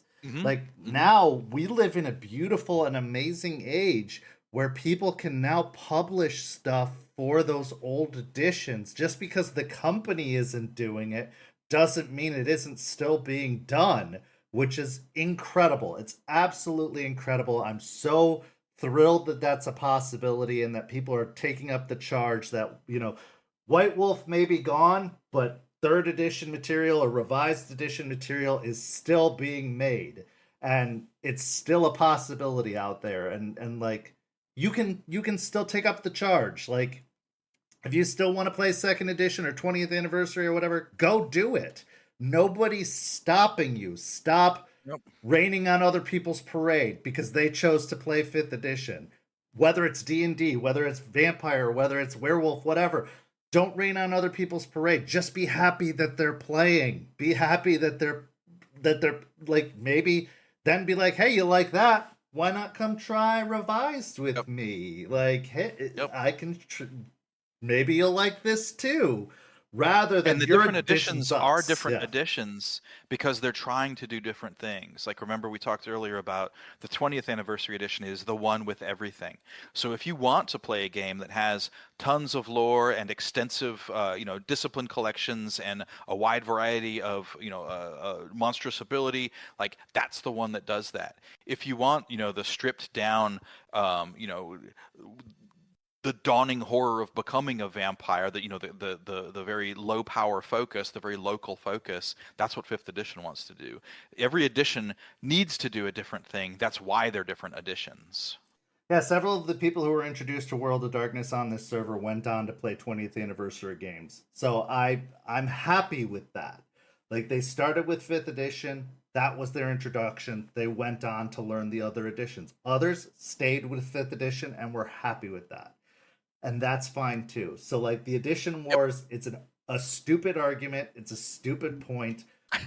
Like, stop raining on each other's parade. Just enjoy and have fun. Just be happy other people are gaming in general, because we do not need to go back to the in the dungeon hiding, being embarrassed that we're gaming days of TTRPGs, because it was awful. It was awful, awful, awful, awful, awful.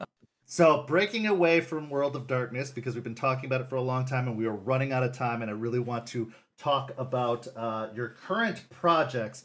I'm going to rapid fire ask these last few questions from the community, because I don't want to exclude anybody who put in the time to ask. What can you tell us about Hellboy? Good question. Good question. Back when White Wolf Publishing was doing White Wolf was doing fiction, we had the series of Fafhrd and the Grey Mouser books, right? The Fritz Leiber sword and sorcery adventures, and I loved the books. And I remember at the time, here I got one right here. The covers for them, if you can see it, they got a Mike Mignola cover, right? The first 3 books of the trilogy had a Mike Mignola cover, and the current project I'm working on is called Our Brilliant Ruin, and we're doing a comic book with Dark Horse Comics. And Dark Horse is the company that publishes the Hellboy series of comics. So I thought it was like a really cool kind of homecoming, or getting to work alongside creative people that we have in the past, because Mike Mignola does Hellboy, and so it was kind of fun to see some of those people who we'd worked with in the past in the same kind of community for the stuff that we're currently doing. We're not doing a Hellboy comic, but it was just kind of fun to land back in that pool. What aspect of horror games and the stories they tell do you find the most compelling? I think we kind of talked about this, though. Like, you like that genre, but do you have anything else you'd like to expand upon that? For me, it always comes back to the human stories, right? Humans experiencing horror. What do you do in the face of horror? And the thing for Vampire and the World of Darkness games, and this is also true of Our Brilliant Ruin, is that all of the monsters were once people. In OBR, it's not like Diablo, where there's infinite monsters and demons and stuff. Like, if you're dealing with a vampire, that vampire was someone's father, someone's husband or wife, or lived in the community with someone. So there's always a human cost, and that to me is one of the most fascinating parts of horror. Definitely, it's a very grounded horror. It's very different from kind of Lovecraft or cosmic horror, where the Earth is this infinitesimal speck.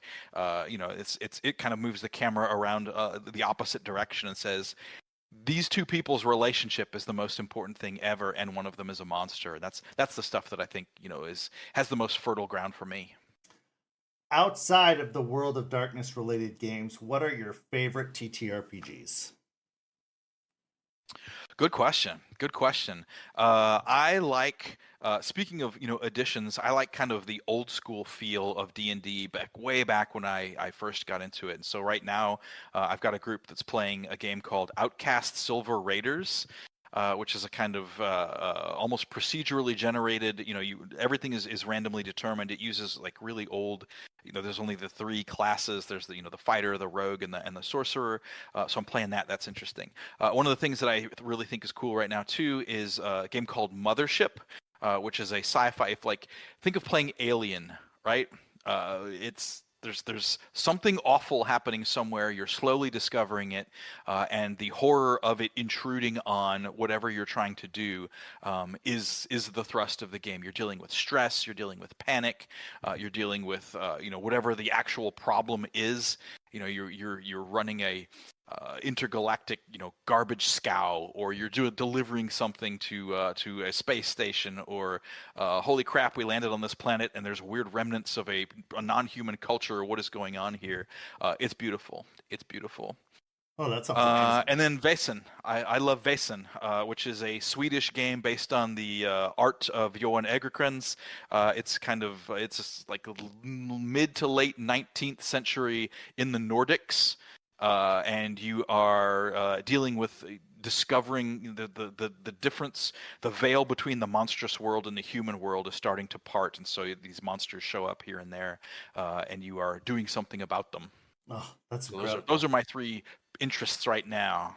I have not heard of any of those, but I am going to write all 3 of those down when I watch this back later, because I'd love to explore all 3 of them, because that sounds really, really, really cool. You bet. You're exposing me to new games that I've never heard of. That's incredible. So, what are your house rules, if any, and why do you use them? It depends on the game, of course. If I'm running something kind of combat focused, one of the ways I try to hasten combat is if you botch in combat or fumble or crit fail or whatever the system is, that's basically gives people an attack of opportunity, right? It basically throws one more action into the hopper there. So that's a house rule I use. One of the house rules I also use is, and it's not even really necessarily a house rule, but anytime that you succeed on something, if there's an opportunity for the player to add a detail to the world, I try to prompt that. For the player, right? So I look at when we are playing a campaign or chronicle together, we're telling a story together, and this isn't my creative tyranny. I'm not the dictator of the world. It's a back and forth. The players are co-creators with you, and so every opportunity that the players have to put, add another feature to the world or say another truth about the world, I like to give that as an incentive of game however it fits in the system there. Fantastic. What are your thoughts of pineapple on pizza? I'm not even going to ask this question the way it was written because I disagree with it entirely. So, what are your thoughts about pineapple on pizza? Is the way I'm going to word it. I think pineapple on pizza is easily one of the top 5 pizzas. One of the top 5 pizzas is ham, pineapple, jalapeno. Fantastic pizza. Okay, I'm going to just move on. What upcoming projects are you yourself most excited for in the world of TTRPGs? Now, I'm going to say that Our Brilliant Ruin, which I have the book of, I am really excited about this. I have only started thumbing through it because I am moving, as many people know, and I'm in the process of unpacking. But I love this project, and I'd love for you to explain it to our audience, since obviously you are a very big part of it. If you could give them kind of an explanation of it, I think they'd love to hear about it, because it is an incredible read so far, but I've only started to get into it, so I don't want to misrepresent it to them, if you could. Yeah. The hook for Our Brilliant Ruin is Downton Abbey meets Game of Thrones at the end of the world. So you've got this kind of Gilded Age, upstairs, downstairs, Edwardian influenced social kind of conflict, right? You've got aristocrats who own everything, and true folk who make the world go round, and unbonded who are on the outside and trying to change the status of the world. And of course, given my background in World of Darkness, and I love the sociological aspect, but there's different factions in there. 5 different aristocratic families you can belong to, or 5 different true folk guilds you can belong to. And so, all of these different factions are at odds with one another. And the end of the world is rapidly approaching. There are a number of monsters in the world because the light from a dead and malignant star has made its way to the planet and is eating away at the world. It's turning people into these horrors. It's chipping away at the edges and eroding, rusting away the world, forcing everyone into kind of closer and closer environs. So upstairs, downstairs, social conflict amidst existential horror. And it's got like elements of like steampunk to a certain, like it's got so many cool possibilities in it. Like, just looking at the artwork, go check out the website. The game is free. You guys, free in like PDF. It's always free on in PDF at DriveThruRPG, so you can get access to the PDF for free on DriveThruRPG, so you can check it out yourself. I definitely recommend it. It is definitely worth checking out at the very least. Go check it out. It's an awesome system. It's an awesome opportunity. Plus, beautiful book. I love the art direction on it. It's not a historical game, but it's influenced by, kind of like the Edwardian aesthetics and, Art Deco and Art Nouveau. But I'd love to hear that you're enthusiastic about it. That's awesome. I love the art style. There's going to be an audio drama about it. Rachel Wilkinson's involved in it, who was a previous guest on here. So, you could go back and listen to that interview we did because she talked a little bit about it. There's also a comic and book coming out. all of the episodes for that audio drama are currently out now. It's called Clomore Heights. Go to Our Brilliant Ruin, the website, ourbrilliantruin.com, and it'll take you to the audio drama. Yes, the comic book is coming out starting in March. It's a 3 comic book series done with Dark Horse. It's written by Colin Bunn. It's illustrated by Christopher Mitten. Beautiful, beautiful, beautiful book.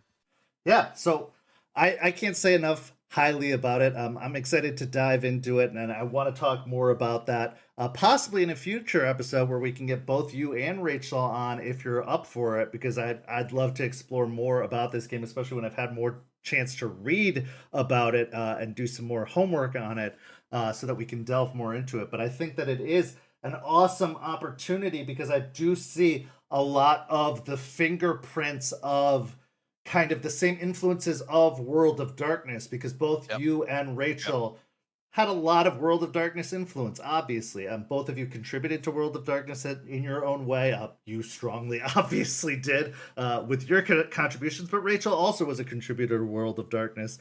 And you can see it's a storytelling game in its own right.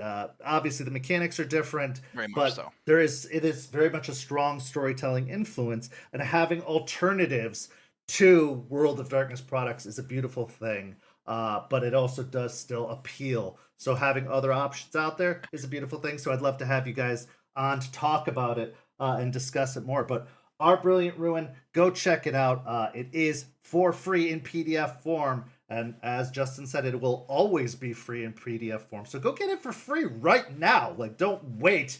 Just go download it after the episode is over. Don't tune out now. Like, stay till the end of the episode because we have our own giveaway. So stay for that. But for the last couple of questions, music is such a profound influence for many writers and creators. What would you say are some of your biggest musical influences? Oh, yeah, that one's easy. My top 3, they're the same every year. George Michael, The Damned, and New Order. I would also probably put in the top 5 Cocteau Twins and Public Enemy. Fantastic.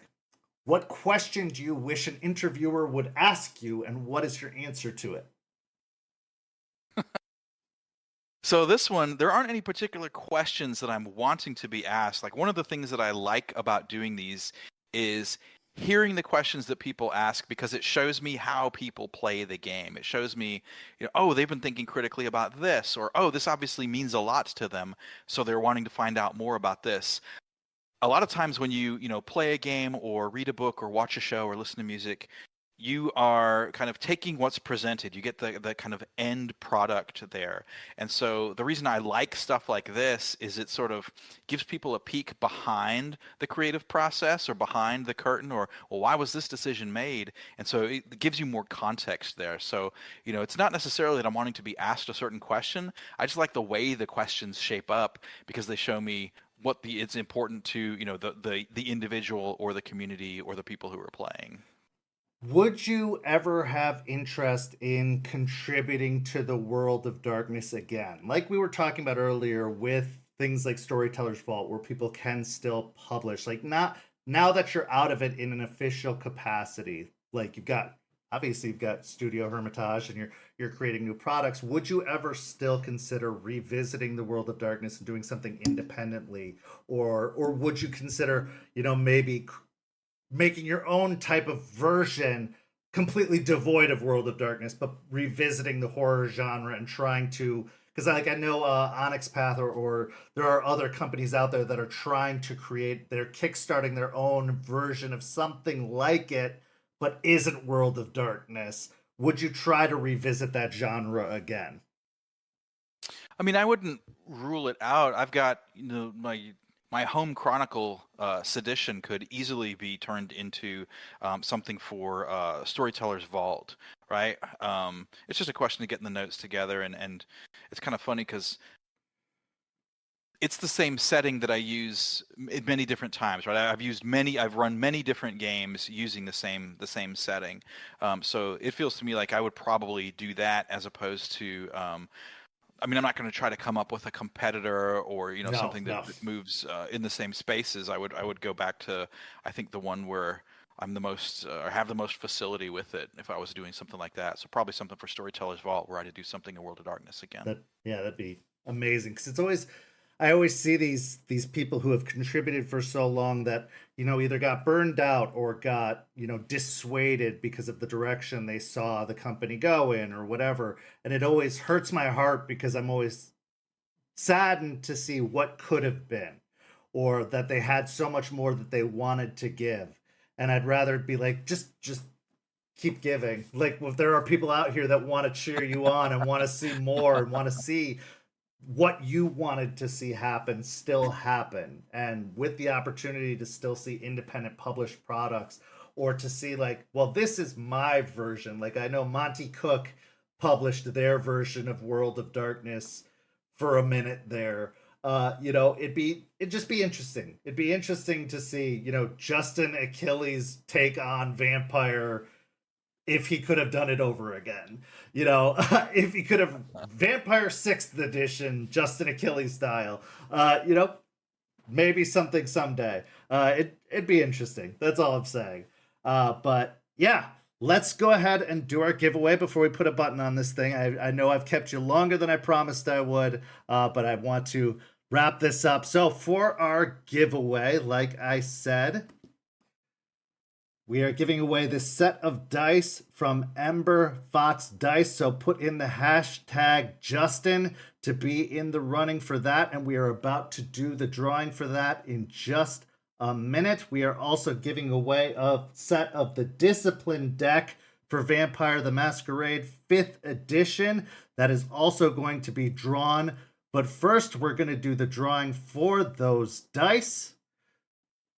Out of the viewers tonight, the winner for the dice is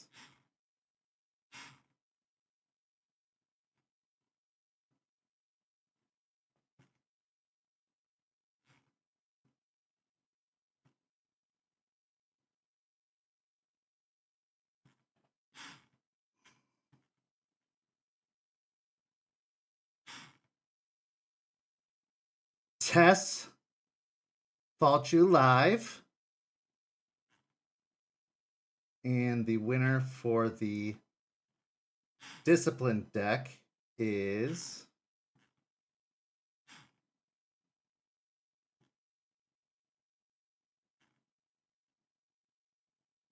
Vin Vox. So congratulations to both of them. Thank you so much for both of you for tuning in. I will get your shipping information and have those both shipped out to you. Thank you so much for watching the stream tonight. And Justin, thank you so much for being a patient guest through some of those technical difficulties, but also thank you so much for everything that you've done for the World of Darkness and for people like me who've been a fan of this product for 30 years. It's been a really big, important part of my life through very difficult times, but through also very big ups and downs and positive things. It was a very big creative inspiration for me, and I look forward to all the new projects that you're doing too. It's been just a great ride and a great source of creativity and inspiration. And now it's a big hobby of mine, a big passion of mine, a big creative pursuit of mine. And it's brought me a lot of friends, a lot of, people I consider family into my life, a big sense of community. And, if it weren't for you, I don't know if I would have those things. So thank you so much for that. And we look forward to seeing all the things you do in the future. Yeah, happy to be here, and good. It's doing what we intended to do, right? Yes. Making people happy, giving people stuff to come together. So go check out Justin's products. You can go check him out at studiohermitage.com and go check out Our Brilliant Ruin. Like we said, you can find it on DriveThruRPG for free in the PDF format. You can also order the book, which I recommend you do. It is a beautiful book. There's great artwork in there.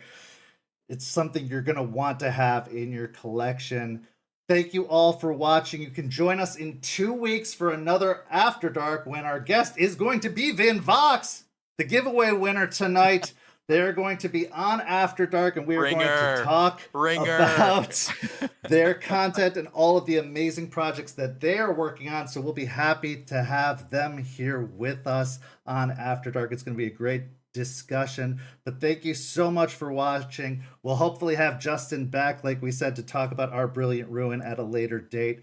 But thank you for watching. We'll see you next time. Tune back in this Tuesday for the next episode of Rage Across Tampa. We'd love to see you then. But for Justin, I'm Kent. Thank you so much for watching, and we'll see you next time. Have a lovely evening, everyone.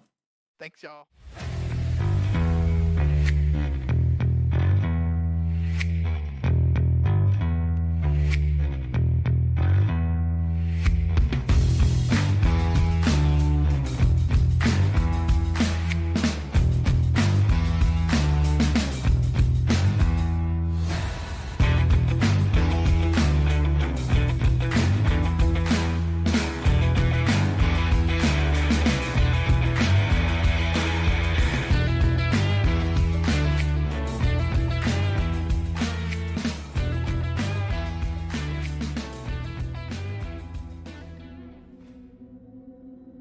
This has been a St. Petersburg by Night production. After Dark is produced in agreement with the World of Darkness and Dark Pack. The host for After Dark is Kent. Visit our website at stpetbynight.com for more information about all of our productions and how you can become part of our community. Thank you for listening. Until next time, fangs, stakes, and claws out.